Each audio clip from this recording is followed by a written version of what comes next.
Hello, Retelling the Bible listeners. I have a bit of a treat for you today. A podcasting buddy of mine, Micah, the wise old Llama Enby, loves to call out my stories on their podcast. And in a recent episode, they pitched a Bible story that they wanted to tell in my format. Well, of course, I reached out to Micah right away to say, have fun with it. So here you go. A story written and told by my friend, Micah. Enjoy.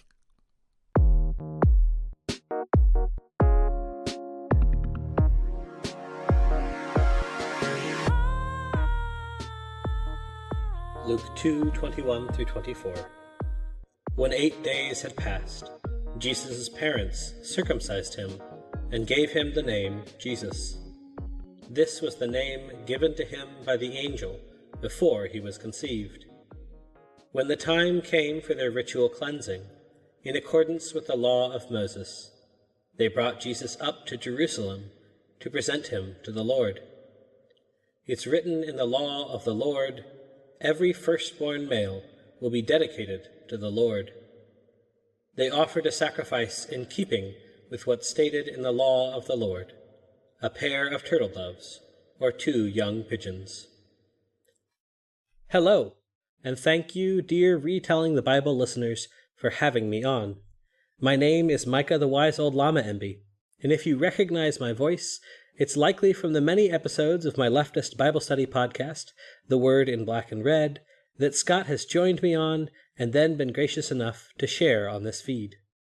I'm always delighted to hear Scott's new take on these ancient stories, which has invigorated much of my own perspectives as I attempt to help other people read the Bible in new ways. When I mentioned on our episode on Leviticus 12 entitled Women Dangerously Like God, that I hoped Scott would one day tell a story of Joseph from a little bit more of a cute perspective, Scott reached out immediately to ask me to tell it. So here I am on one of my favorite podcasts, hoping to live up to this high bar. Something else you ought to know about me. I love pigeons. When I first visited Athens, a gentleman ran over to me and covered me in rice. Then, knowing only the words to John 3:16 in Koine Greek, I had no idea what was happening, as suddenly I was covered in pigeons, landing on my head, my arms, and my chest. The man took some Polaroids and sold them to me for some egregious amount of money. But to this day, they're probably my favorite picture of myself. And ever since then, I have sought in every major city to let the pigeons know that I am their friend. I find them just delightful. In our Western context, most of the pigeons who stick around cities do so because their ancestors were domesticated. For at least 5,000 years, humans have been breeding pigeons for food, to deliver messages, and as pets. Due to this long history, most examinations of this story have historically assumed that these pigeons were probably bred and sold at the markets, alongside the acceptable lambs, sheep, and oxen, there for sacrifice. But recent archaeological evidence and scholarship suggest that pigeons were, in fact, not kept and set aside as part of the market around the temple. More likely, these pigeons were wild cousins, meant to be captured in the wilderness, like those that sustained their ancestors in their own journey through the Exodus. Which gave me a whole new lens through which to see this story, even beyond Scott's earlier take on this same passage. This is Retelling the Bible.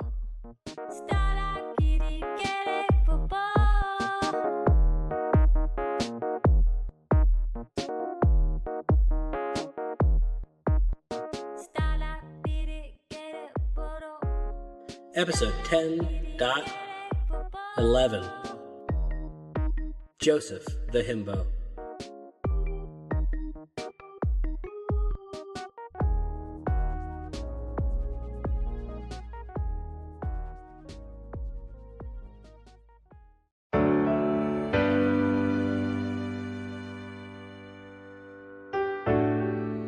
Joseph crouched among the tall grasses, trying to steady his breath enough to hear where his prey skittered off to.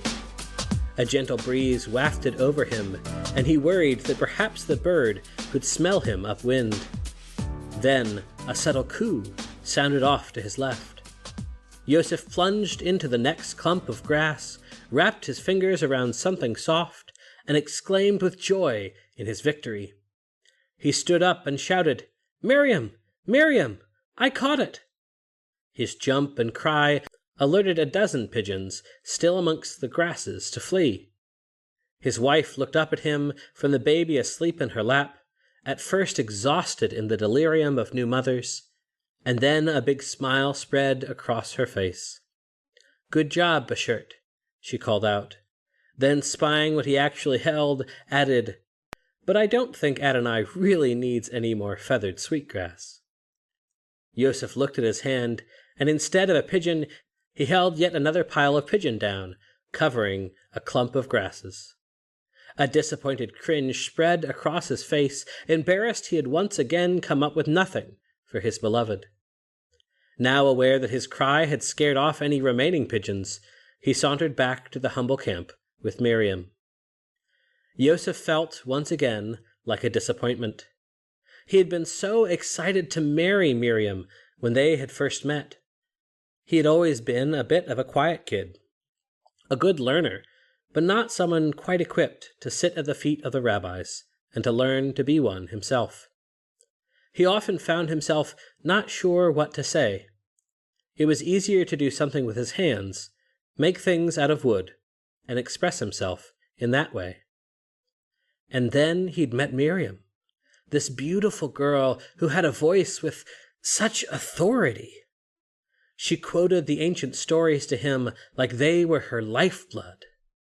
When the Romans had marched through their village in Nazareth with Herod carried in on a giant plinth, she had reminded him that God brought down the mighty and raised up the lowly. Her words had a power that awoke a courage in him, like he could stand up to Goliath himself if he needed to. He knew just from being in her presence that she was something special.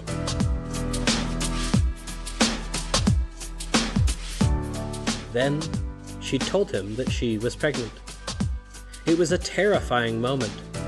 He realized in that moment that he loved her so deeply and wanted to do whatever he could to support her. But he also knew that doing so would ruin their reputation. She could be sent away, and he might be cut off from his family. Then he had a dream. He dreamt of his life together with Mary and Mary's child, and the depth of love he already felt for them both. Even if the baby wasn't his, it was as if an angel of the Lord had appeared there to tell him that love itself was coming to be with him, and he needed to stick around for it. He decided to marry Miriam anyway, which then led Joseph's family to cut him off. They'd never really been wealthy by any means, but his family's work as skilled day laborers had at least allowed him to stay on the land his family continued to farm. But now he had nothing. So he and his new wife headed to Bethlehem, the city his family used to own property in before the Romans had driven them away, in the hopes that someone there might take them in. And again, more disappointment. Joseph felt like he knocked on every door in the city and asked them to let him and his very pregnant wife stay with them. But gossip moves faster than donkeys, and everyone in this little community already knew that these newlyweds were dirty sinners, not to be associated with, and left outside. The best Joseph could do was to find a house where some of his cousins were willing to let them stay in the manger on the first floor of the house. His cousins helped deliver the baby, but then it felt like the unusual sounds disturbed the animals enough that their shepherds showed up. Miriam seemed to rouse as they talked about angels, a conversation that quickly surpassed Joseph's knowledge of much beyond the physical world. It gave her comfort, but he found himself left out, unable to keep up with his experience so far beyond his own.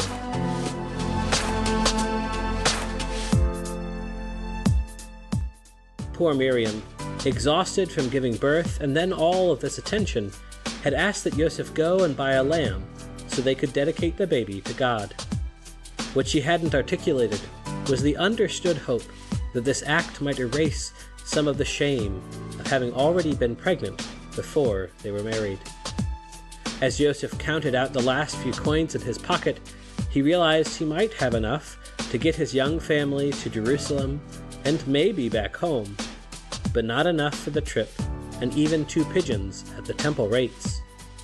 He had hung his head in shame, yet again a disappointment.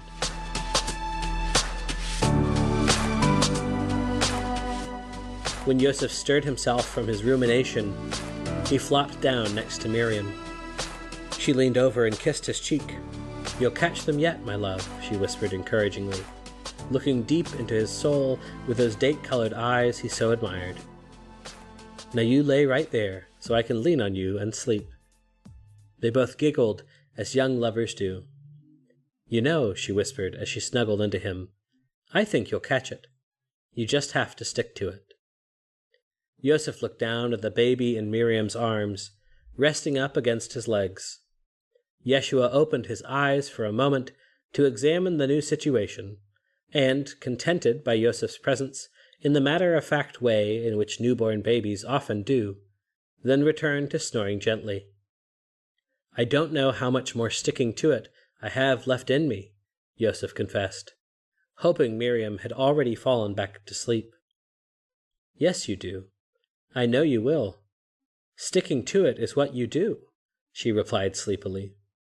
"You stick to it with all your word-working projects. You stuck to knocking on every door in Bethlehem. You stuck with me when no one else did." Joseph sat with his family in his arms, hearing the story anew in the way his love told it. He tried to come up with some words to offer to her, but by the time he thought he might have the right ones, Miriam had fallen completely asleep. After a few minutes, Yeshua awoke, crying, smelly, and in need of a cleaned loincloth. Joseph unentangled his wife from his chest and went to clean the baby. As he stared down at that little boy, Joseph realized that he was going to stick with it. This child wasn't just the baby. He was his baby, his dear little one, because he was going to stick with it.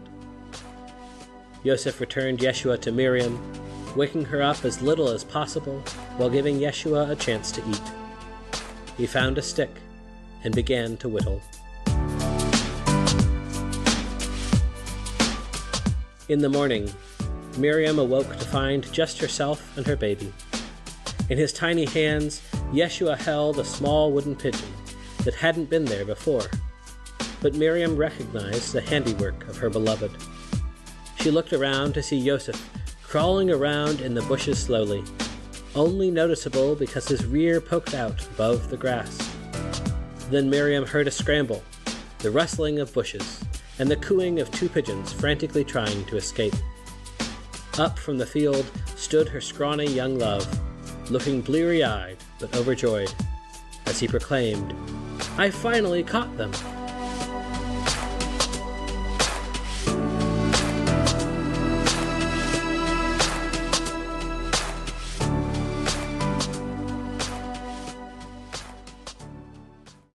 In the Gospel story, it's clear that Mary and Joseph were left on the margins.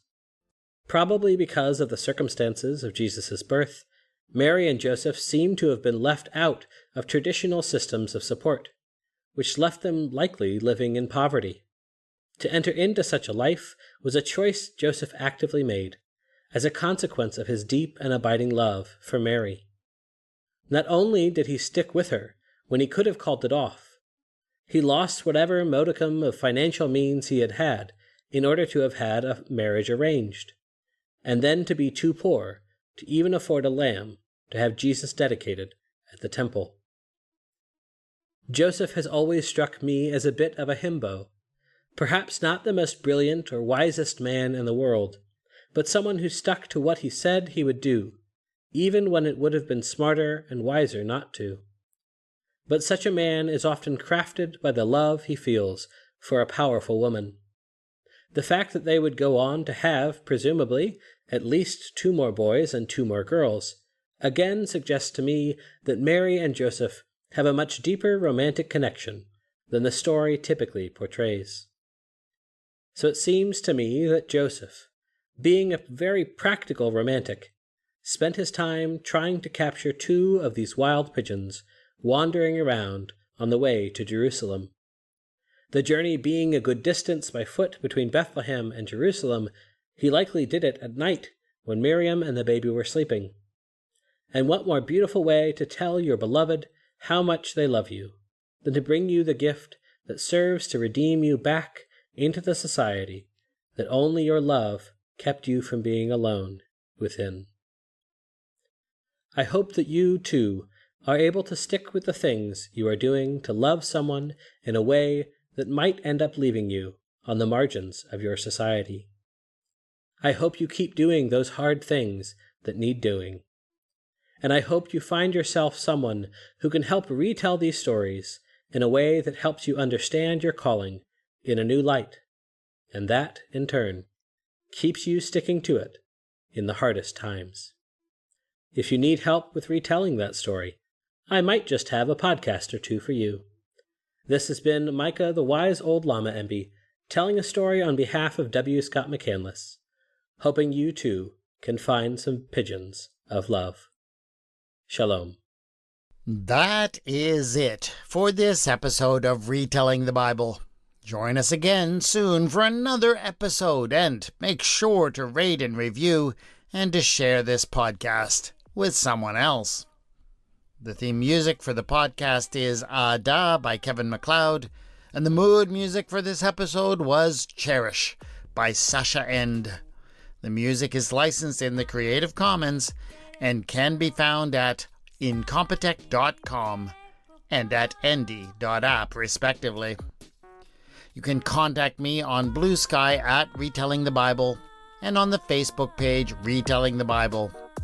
Show notes have been posted at retellingthebible.wordpress.com. You can find the Word in black and red wherever fine podcasts are downloaded. Thanks once more to my Patreon supporters for their generous support. Go to patreon.com/retellingthebible to join them in supporting this podcast. This is Retelling the Bible, and I am W. Scott McCandless, thanking today's storyteller, Micah the Wise Old Llama Enby.